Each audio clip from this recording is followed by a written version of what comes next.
Imagine you're on the run, and your greatest enemy is your own face, which the entire country recognizes.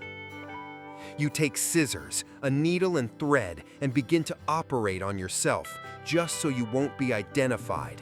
This isn't a scene from a horror movie.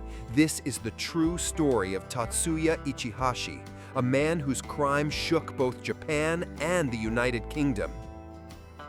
And the story of his victim, Lindsay Hawker, a young teacher whose kindness led to tragedy.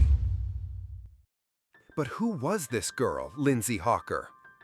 She was a bright, ambitious British university graduate with a first-class degree. A master's degree and a brilliant career lay ahead of her. But before all that, Lindsay wanted to see the world. In 2006, she took a gap year and flew to Japan to teach English at a major language school.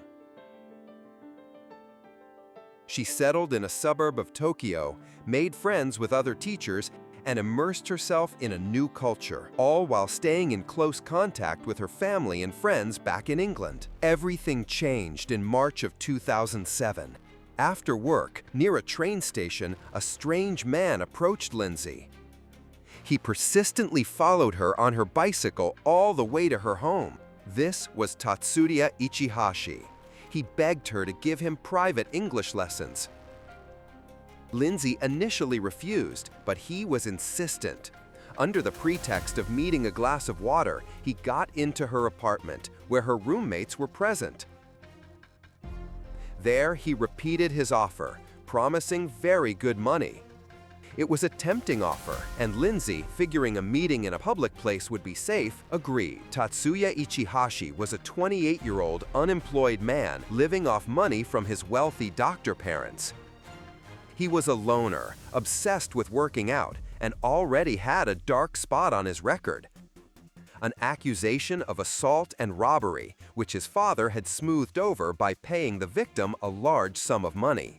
Their first and last lesson took place on March 24th in a cafe.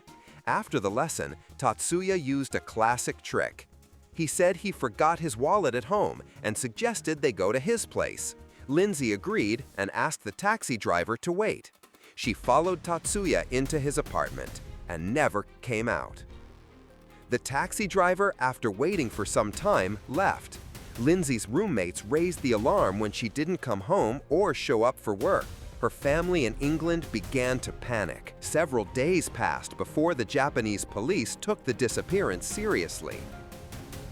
The main clue was a sketch of Lindsay that Tatsuya had left in her apartment, signed with his name.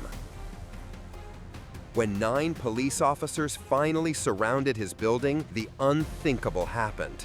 Ichihashi suddenly threw the door open and, pushing past the officers, made a run for it. He managed to disappear into the labyrinth of Tokyo's night streets. And in his apartment, a horrific discovery awaited the police. On the balcony was a bathtub filled to the brim with a mixture of sand and compost. Sticking out of this mixture was a single hand. It was Lindsay's body. He had tied her up, assaulted her, and strangled her. To hide the body, he tried to turn the bathtub into a planter, even scattering flower seeds on top. He had also shaved her head. One of the largest manhunts in Japanese history began. Ichihashi's face was everywhere, but he had vanished as into thin air. Lindsay's family was devastated. They felt the police weren't working hard enough. For instance, they were using a 7-year-old photo of Tatsuya for the wanted posters. Lindsay's father, Bill, in his desperation, even tried to hire the local mafia to find him. Meanwhile, Tatsuya was traveling all over Japan, from northern cities to southern islands, even hiding in abandoned bunkers. He worked on construction sites, slept in internet cafes, and desperately tried to erase his identity.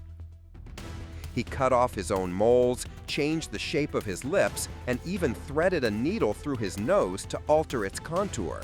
Later, with the money he saved, he underwent several plastic surgeries. By the summer of 2009, the case was at a standstill. The police then raised the reward for his capture to 10 million yen, nearly $100,000, and warned that the fugitive's appearance might have changed. And it worked. A plastic surgeon contacted the police, recognizing Ichihashi as his recent patient. He even had the before and after photos. These images spread across the country. Soon, a co-worker from a construction site also identified Tatsuya. The net began to close. Ichihashi knew he had to run again, this time to the remote island of Okinawa. On November 10, 2009, he arrived at the ferry port in Osaka to wait for his ride. But there, a worker recognized him and immediately alerted the police. His 2.5 years on the run were over. The trial was held in 2011. Tatsuya confessed to the murder, explaining that he strangled Lindsay because he was afraid of her screams. The public demanded the death penalty. However, the court sentenced him to life in prison, citing his lack of a prior criminal record and the possibility of rehabilitation, but accepted the verdict. In their statement, they said, "Ichihashi, you took a precious life from us and stole countless memories." Shortly before the trial, Tatsuya even published a book about his life on the run, titled Until I Was Arrested. He offered all the proceeds to Lindsay's family, but they of course refused. No amount of money could bring back their beloved daughter, sister, and friend, whose life was so tragically cut short by one man's cruelty.